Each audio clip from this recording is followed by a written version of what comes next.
And then this week we've got another story from London of a candidate who was selected by her own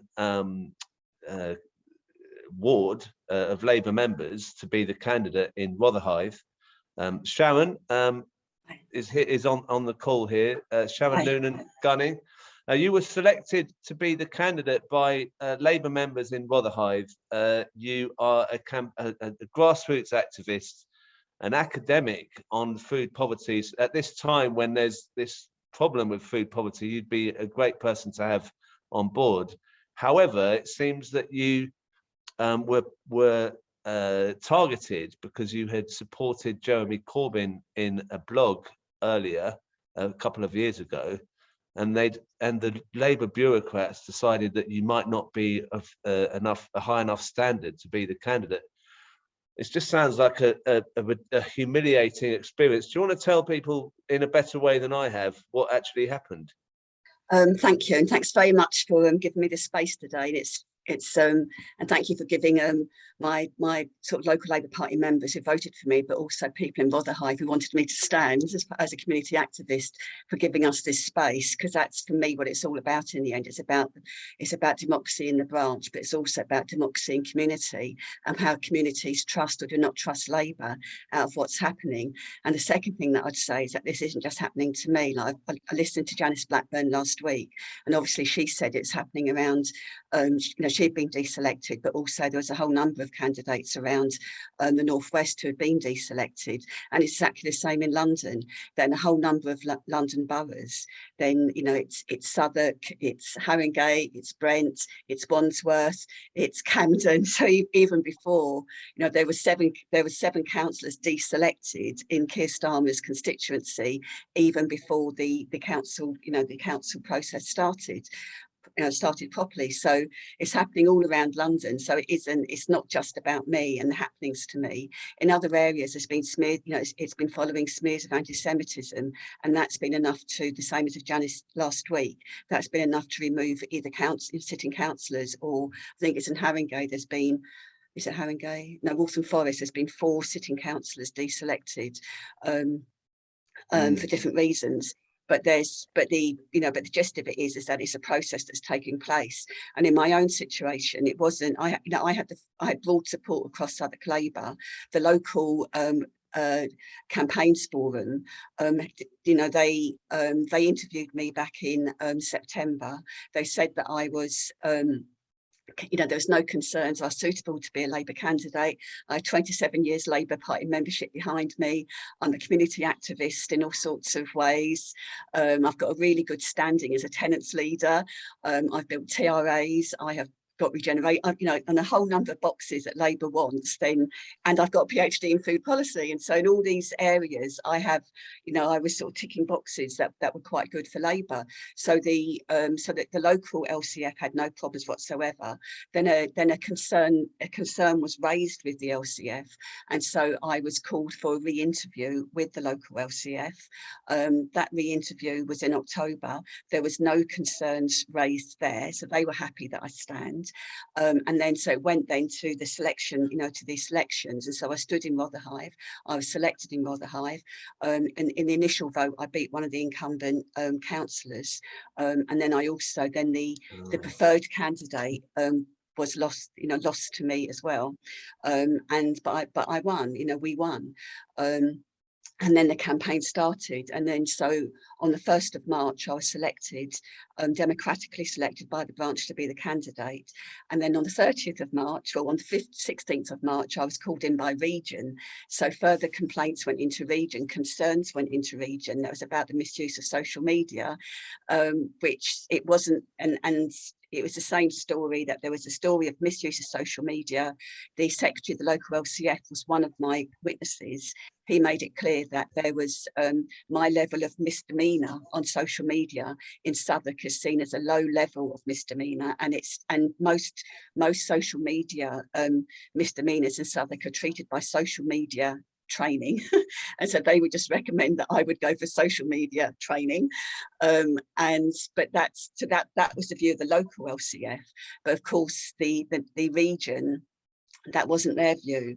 They raised about a blog that I'd written 2 years ago. They were in the interview. They raised questions that I hadn't been pre-warned of the questions that they were going to raise. They raised questions about my campaigning that was absolutely untrue. They raised about a blog I wrote 2 years ago. And in this blog, there was, in a 3,000 word blog, which I couldn't remember at the time, it was 2 years ago. It's like, oh, what are they talking about?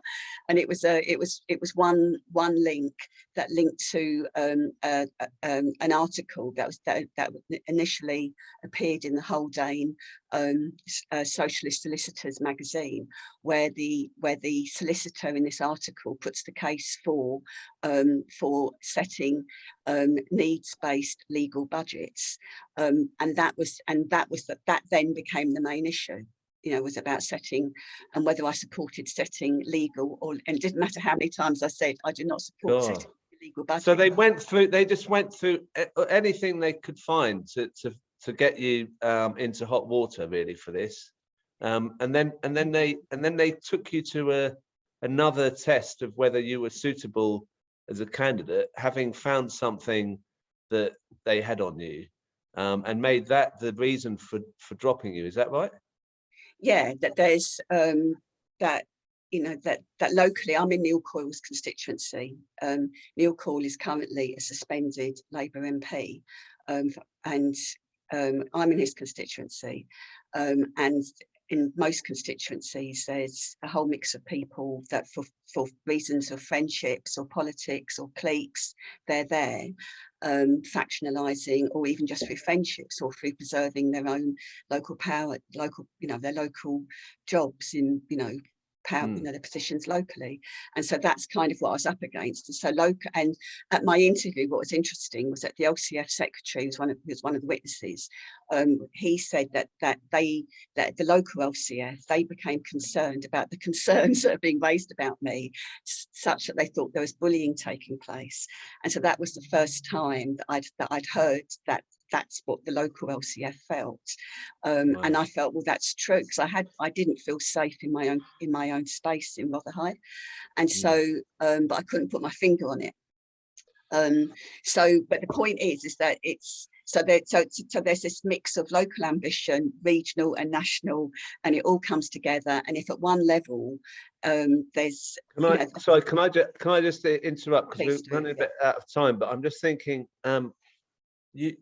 you are clearly someone who has put a lot of, who thinks a lot about other people and wants to make the world a better place, especially in your community. You've acted in this way.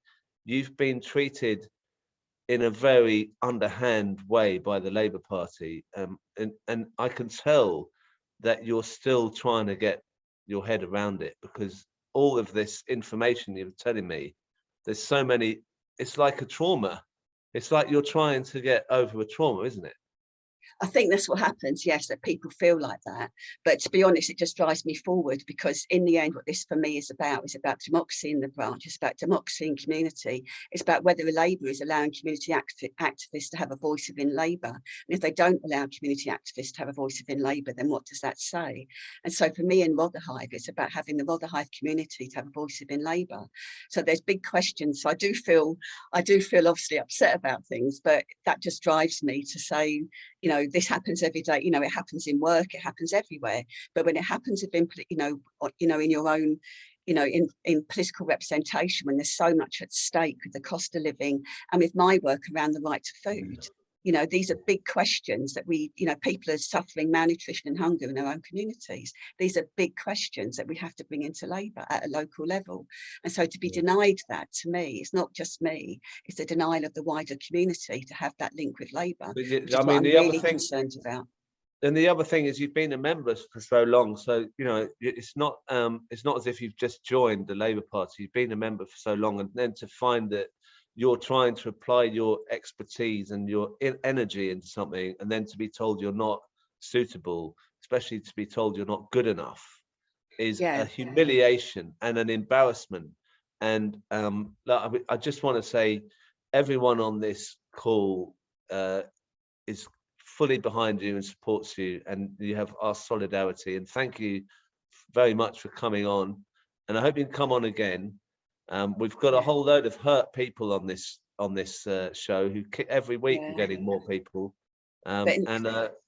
Please do come back, and everyone, please keep sending love to Sharon and share what Sharon's saying on social media if you can.